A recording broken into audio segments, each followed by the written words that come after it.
Matt, how do you keep that juice from crossing the line, and what do you tell the team after? Just continue to try to educate them on the expectations, and I never wanted to let a few moments overshadow the work that our guys are putting in, because they really are doing a great job of doing all the little things the right way. But it's camp, right? And sometimes those things happen, and I just think it's always important to remember that if you do anything in a game, you're going to get penalized for it, and it's going to hurt the team. So I think it's important that you keep your composure in practice as well, and do the right things, or do all the little things the right way, so that if something transpires in a game, that you don't react the wrong way. You're now in team position. Josh Jacobs said that MarShawn Lloyd's injury wasn't too bad. Is that accurate, and did you expect him back anytime soon? I don't know, because I'm not a physician either, but I think, yeah, it's not going to be a long-term deal, but I wouldn't anticipate him this week. There's been a lot of talk about some of the hits Hobbs has made in practice, but just in general, what have you thought about the way he's kind of performed in this first week? Yeah, I think he's done a lot of good things, man. The thing that you admire most about him is he's passionate about the game, and he loves to compete, and that's one of the reasons why we went out and got him, is because he shows it, and he's that consistently on a daily basis. Is he built for jamming guys at the line? I mean, I was watching him in some reps the other day, and it's just like... Yeah, he's a strong dude. I would say he's definitely built for the physicality of not only that position, but just the game of football in general. I mean, he definitely plays like a big man out there. I know you have rules of engagement for the non-tackling portions, but are there other specific rules of engagement even in live tackling? Yeah, always. If anybody's in a defenseless position, we got to lay off our teammates. I mean, that's just part of it. We want to compete. I want these guys, I don't want to talk out of both sides of my mouth, because I want these guys playing with an edge, but you want the edge between the whistles, and then, all the extracurricular stuff, you can save that for another time. I don't have any time for it. We don't have time for it. Matt, you have any thoughts on Sterling Sharp being inducted to the Hall of Fame this weekend?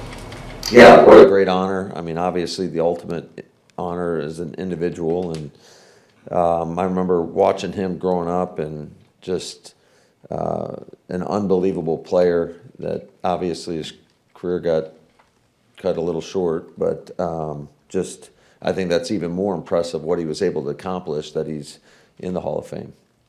The air quality is pretty terrible today. I'm not asking for a list of names, but do you have anybody who's impacted by that, and do you have to adjust practice accordingly? I have not been told that, but certainly that's something that we will monitor. The short time y'all have had him, what have you kind of learned about Isaiah Simmons that maybe you hadn't known about him from as an opposing coach perspective? Yeah, he's doing a great job, just doing all the little things the right way. I think he's picked up our defense. I think Duggan and the rest of the coaches on the defensive staff have done a nice job of just kind of setting the expectations, and then he's going out there and executing, and he's done a lot of great things.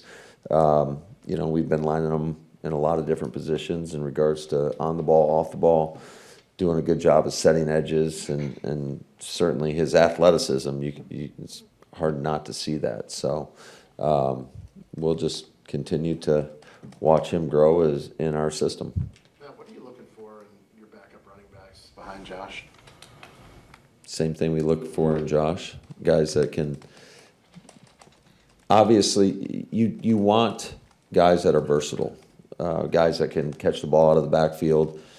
Certainly in the passing game, they got to be able to pick up protections. So, and just be productive, being consistent, doing all the little things, playing with the right fundamentals, the right eyes, being able to read at one gap at a time. I think that's all imperative of good running back play. The other day we saw us. Go ahead, Rob. No, it was Mike. Oh, sorry. I was thinking about rotations of players. You know, you're taking an inventory of snaps on players, right? And so talk about what that preparation is like into a practice or into a preseason game to make sure you're getting enough to evaluate it. Yeah, that's a constant conversation that we have as a coaching staff. Certainly give our assistant coaches a lot of liberty early on in camp to kind of rotate guys how they see fit. And sometimes there's rep counts that we have on individuals as well as maybe they're coming back for something. So as we get closer to the preseason games, we'll get a little bit more detailed in regards to what we actually need to see from each individual. On Tuesday, we saw Savion Williams drop out of practice. Is there any update or long-term concern there? Not long term, it's part of the return to play protocol. The other day you were cautiously optimistic about Hopper, but you wanted to see him in pads. So after 2 days of seeing him in pads, what do you think of what you got from him? I think he's done a really nice job. I think you can really see the growth from 1 year to the next, and the expectation as you build upon that each and every day. And then when we get to, the preseason games, that you go out there and do what you've been doing in practice. Matt, on Tuesday there was a play where Musgrave is cutting across, looked like a shallow crosser, and Jordan throws, it's incomplete, and Jordan gave one of these afterwards, and I'm assuming that's, you got to see what I'm seeing. How much of the playbook to the receivers, any of the position guys, is there an option, like where he's got to be able to read exactly what the quarterback is reading? Well, in that particular instance, we were running shallow cross, and the defense presented a look. They all out pressured, and so if he doesn't look hot, you have no throw, and that's exactly what happened on that one. So I'm glad that stuff is coming up, because you'd rather go through it now than when we get to the regular season. But yeah, that's one that everybody can learn from, because we haven't ran that particular concept a whole lot in the last year. That's something that we've ran, I would say, years back a little bit more, but so the guys got to understand what the expectation is on that play. Matt, I know you said the other day that some of the younger guys, you're going to see what they're made out of with the heat and full pads and everything. Which one of those young players has stood out the most to you with their work ethic in those practices? It's hard to pinpoint just one guy. I think all in all, like all the guys are straining and trying to get better each and every day. So there's been a lot of great moments for all these guys.